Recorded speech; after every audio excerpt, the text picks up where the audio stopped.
Bonjour à tous, aujourd'hui nous allons voir la notion de proportionnalité et on va voir l'application des produits en croix. Donc ça sera une première vidéo, il y en aura une deuxième après, pour le niveau 4e. Alors on va faire une petite introduction et on va prendre le prix donc dans un magasin de jeux, pour une location par exemple, donc, ou pour un achat. Donc pour le nombre de jeux achetés, donc on paye 10 euros, pour 3 jeux achetés 15 euros, pour 4 jeux achetés 20 euros, etc. Donc, on peut vérifier donc, grâce à des méthodes précédentes que ce tableau est bien un tableau de proportionnalité. On a le x5 qui permet de passer de la première à la deuxième ligne. Donc, c'est bien un tableau de proportionnalité. On va faire quelques calculs qui s'appellent des produits en croix. Dans la notion de produit en croix, il y a produit qui est une multiplication et on va faire des multiplications en croix.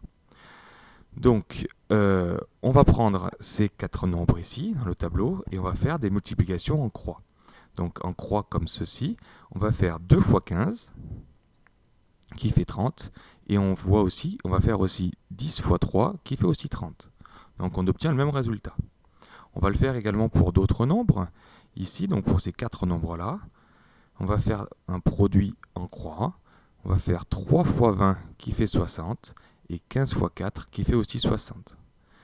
On peut aussi prendre d'autres nombres. On va essayer avec les suivants. On peut faire 4 fois 35 qui fait 140 et 20 fois 7 qui fait aussi 140. On aurait pu prendre encore 4 nombres différents à chaque fois. À chaque fois, les produits en croix sont égaux.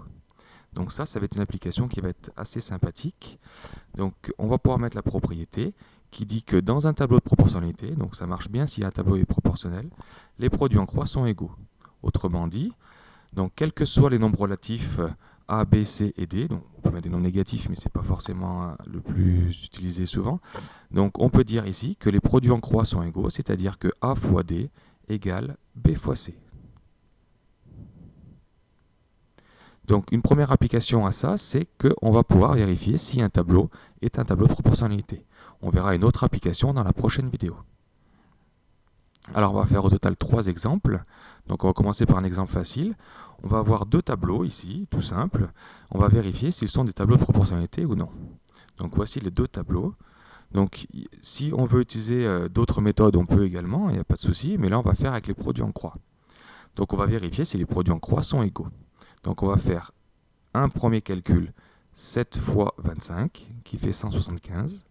On va faire l'autre produit en croix, 5 fois 35 qui fait aussi 175, on peut conclure que les produits en croix sont égaux, donc le tableau est bien un tableau de proportionnalité. Donc le premier tableau, c'en est bien. On va faire pareil pour le deuxième, assez rapidement. Donc on va faire 6 fois 11, 66. On va faire 5 fois 13, 65. Là, on remarque que les produits en croix ne sont pas égaux. Donc le tableau n'est pas un tableau de proportionnalité. On va faire un autre exemple avec un tableau un peu plus grand. Donc un tableau ici avec la masse et le prix, on va savoir si c'est proportionnel ou non. Donc ici, on n'a pas que 2 calculs à faire, mais on en a au total 3. Donc 3 produits en croix. Vous allez voir les 2 premiers. Donc le premier produit en croix, c'est ici. Donc 3 fois 12,5, 37,5. Et 7,5 fois 5, qui fait aussi 37,5. On va en faire à d'autres, ici, entre le deuxième et la troisième colonne. Donc 5 fois 25, 125. Et 12,5 fois 10, qui fait aussi 125.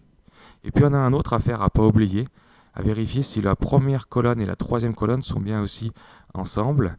Donc 3 fois 25, 75.